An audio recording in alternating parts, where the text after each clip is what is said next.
fortunate. At the end of God's creation, describing how order emerges from chaos or being from potential, there's this strange line, which is probably the most important line that's ever been written in our culture, at the basis of our culture. And that is that men and women are made in the image of God.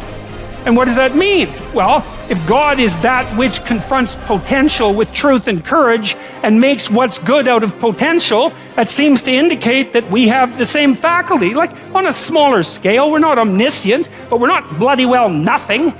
You know, our conscious is integrally tied into the structure of being in some manner we don't understand. And it certainly is the case that we take what isn't and turn it into what is. That's something, man. That's quite the trick we've been able to manage. And so we're made in that image. And so what are we supposed to do? Well, that's what we're supposed to do.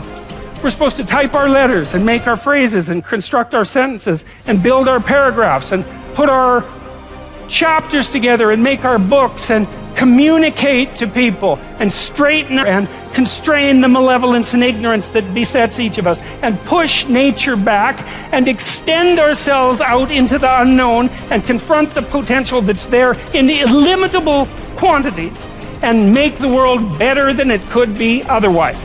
To move it away from hell, and it can certainly become that, and toward heaven to the degree that we can manage that. And that is a good enough goal. That's the thing. You need something, because your life is tough. It's hard. You need something you need something to get out of bed for and fight for. And that's something, right? To fight, let's say, against hell and for heaven. That's something to fight for. If you want to be convinced about this, like read a little bit about hell.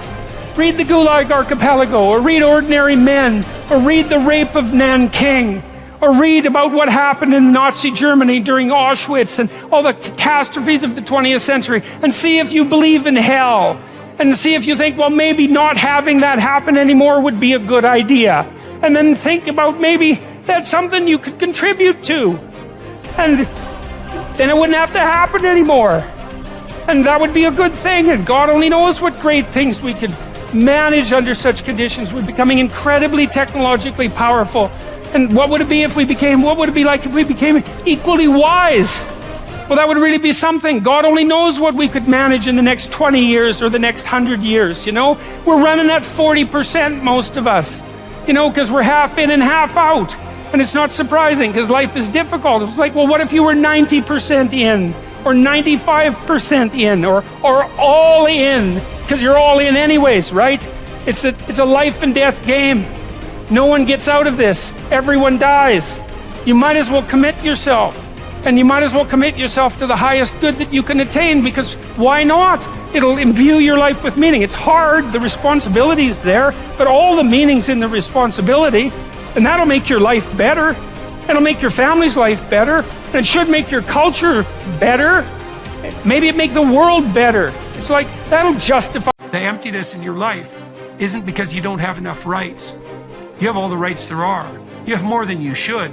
And it isn't because you lack consumerist options. You have Amazon and pornography, man. You can get whatever you want whenever you want it. And if that's still not working, well, what are you missing? Well, maybe you're missing the opposite of that. A little bit of restraint, a little bit of sacrifice, some responsibility. If you really got a problem with your life, you'll change it. Existence at 3 o'clock in the morning when you're wondering what the hell you're doing here.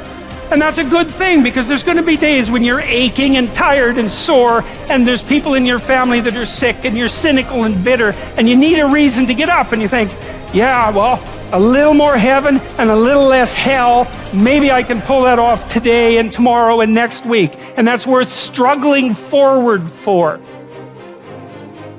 A man who becomes conscious of the responsibility he bears toward a human being who affectionately waits for him, or to an unfinished work, will never be able to throw away his life.